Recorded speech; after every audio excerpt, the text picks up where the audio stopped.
Stop cracking your neck aggressively. You could be doing more harm than relief. Your neck feels tight, so you twist it hard until you hear that loud crack. That quick relief can put stress on your joints, muscles, and sensitive areas around your neck.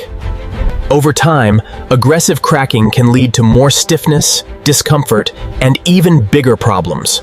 Stretch gently. Fix your posture. Take care of your body instead of forcing it.